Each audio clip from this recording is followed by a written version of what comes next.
Will Smith and Jay Shetty reaction time. Loving this laughter and lightheartedness too. It's such a serious thing. In there, you know, and the Gita illuminated that, right? Yeah. And it was like that. It just, you know, Let go and let God. Beautiful line. in that concept of what it really means. It doesn't mean The don't. route you're taking, it can be very detrimental to your progress. And if anything, you could present practice.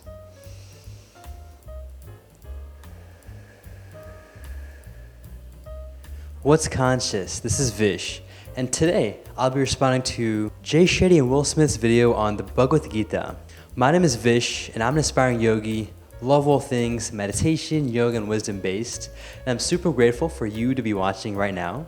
Also, if you don't mind hitting that subscribe button, I'll be truly grateful. Would also love to hear if you've read the Bhagavad Gita, if you know Will Smith or you know Jay Shetty, in the comments down below. Before we get into the video, don't forget to hit that like button so I can keep making these videos for you. And with that, let's get straight into it. You even brought Arjun in my life more to life, right? So tell me a bit about why Arjun was so synonymous with you. The circumstance that he was in. Arjun's a main character, by the way. I think, for people of that the don't book. know, Arjun is in a battle. His family has tripped out. He's a wonderful archer. He's the best archer in the world, and his family trips out and take the kingdom. And they're like, you know, they snatch his wife, and they're trying to disrobe his wife. And he's looking like, yo, what are y'all jokers passion doing? that Will Smith has for the story. Like, I love and he this comes energy. home and he's like, and they seize the kingdom, and he can't believe that they have done this. And he, you know, he's a warrior, and you know, he could get the kingdom back, you know. But these are his uncles and his brothers-in-laws and his teachers and people that he loved and trusted, and they took his kingdom. And they prepared an army, and they're going to fight Arjuna, and he's devastated. Wow. That his family and his war right friends here. and all of Not that fight, war. for material gain would do this to him, and he's deeply pious. And they prepare an army, the greatest army that's ever been assembled, except that they don't know that God is driving Arjuna's chariot. I think it's Krishna Right. we're talking And about. Will Smith, that is. they think they're going to tear through Arjuna, they're going to do all of this, but God is driving Arjuna's chariot, right? God. And even in that, you know, Arjun, he's like, how can me killing all of my family be the right answer? Great question. Right? And Great question.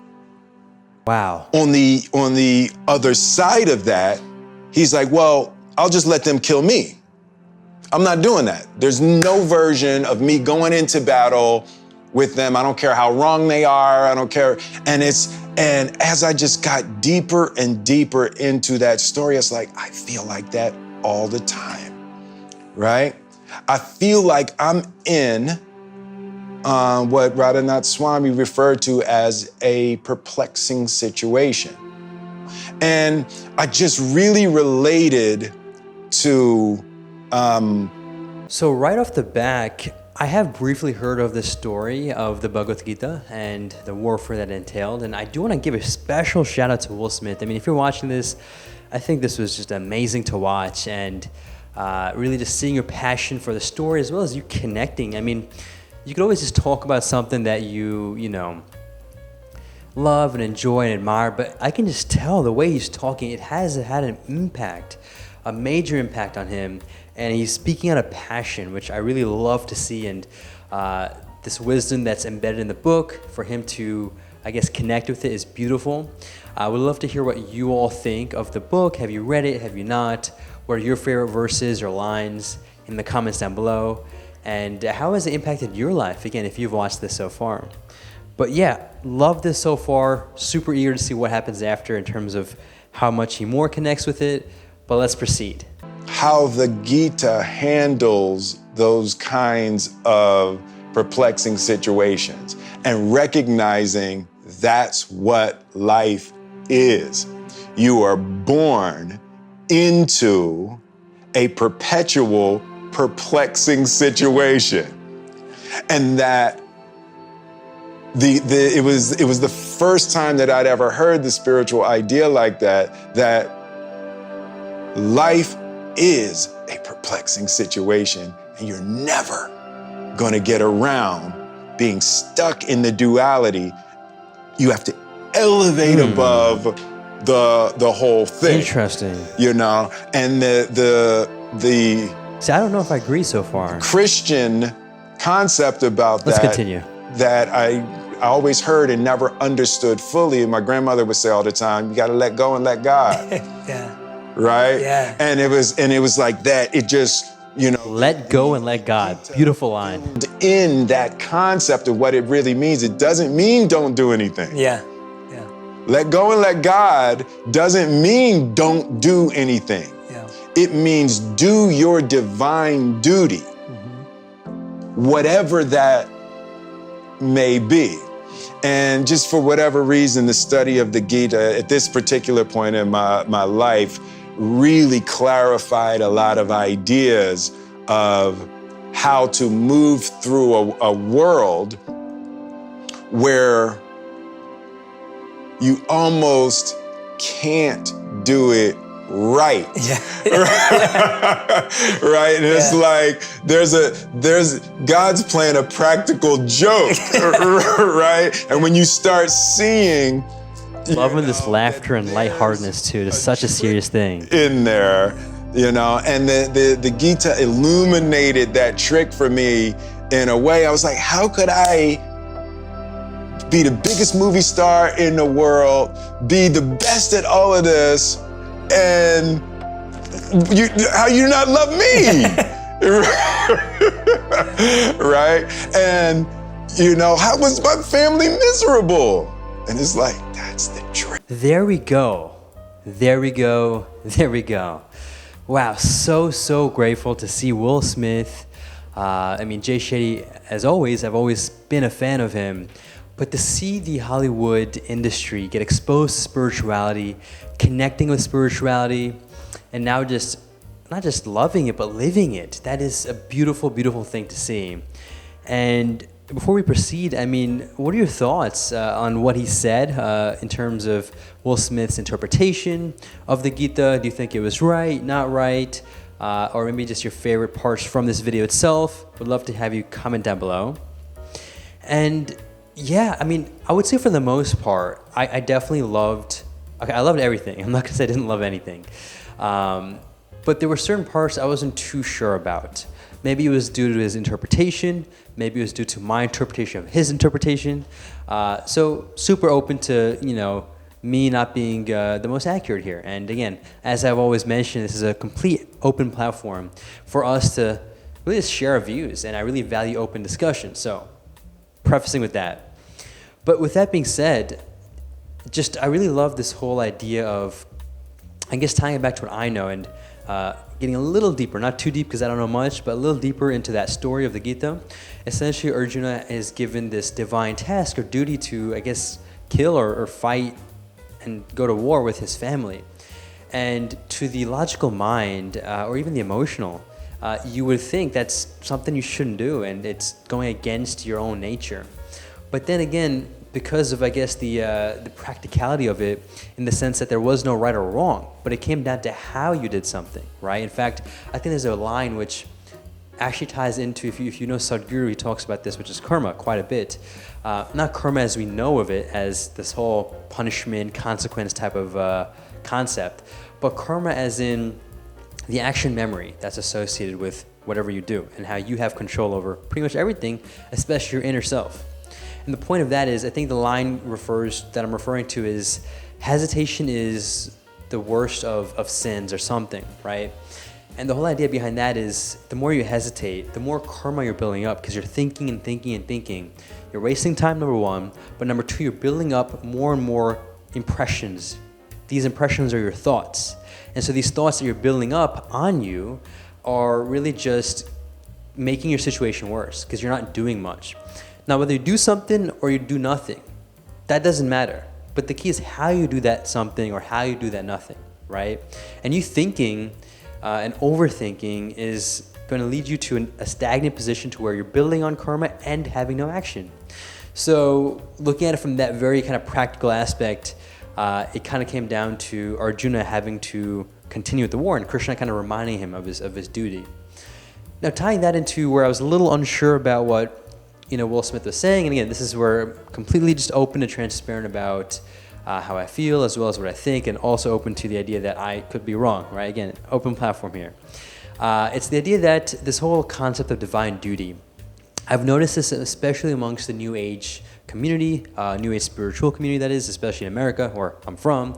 I've been living here for a while and super grateful to have, in fact, been exposed to spirituality through the West. I mean, to be honest, if it wasn't for hot yoga, I wouldn't have gone a bit more deeper into spirituality as well as yoga, which was my entrance. And again, that was hot yoga. But then as I began diving deeper and deeper into it, kind of getting connected to the original roots of yoga and spirituality, which in this case is from the Indian subcontinent, through the yogic practices I've learned through the Isha Foundation or Sadhguru, I began to realize how a lot of the wisdom and spirituality has been, let's just call it fogged up, right? Not to say that it's wrong, but it's been distorted quite a bit.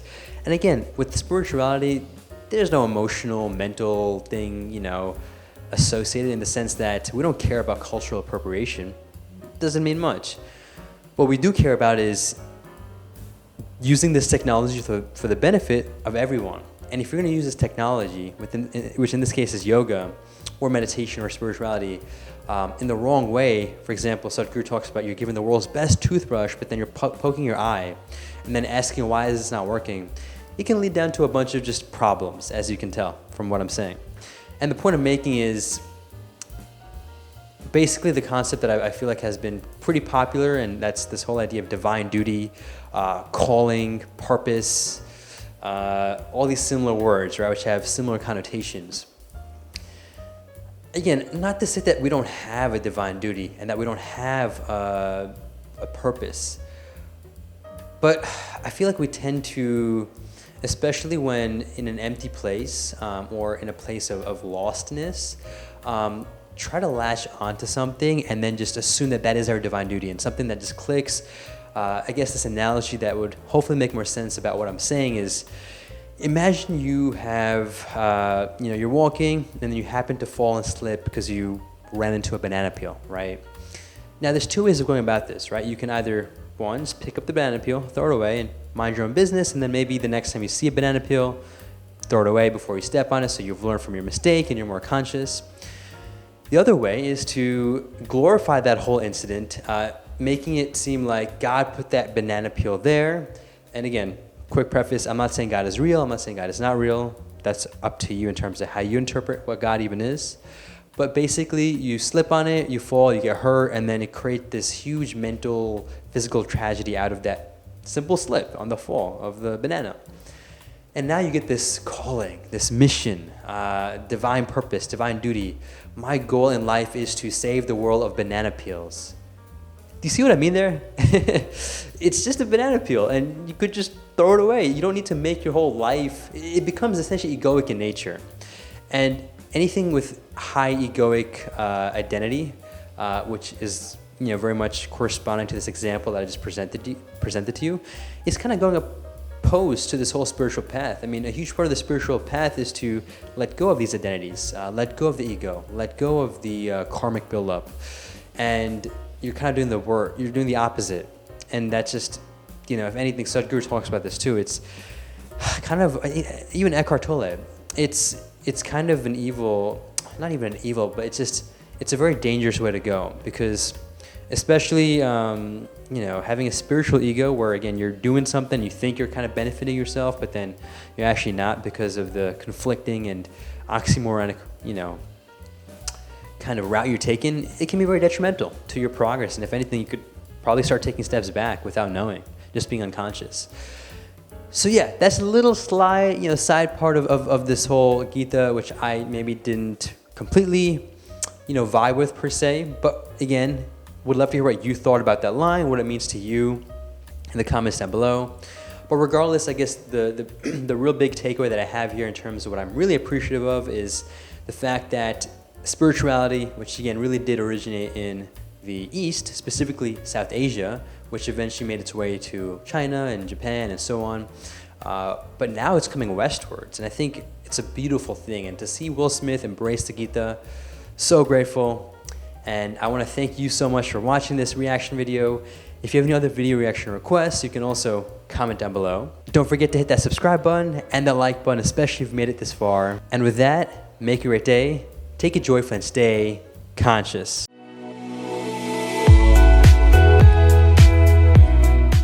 Ecstasy, y'all.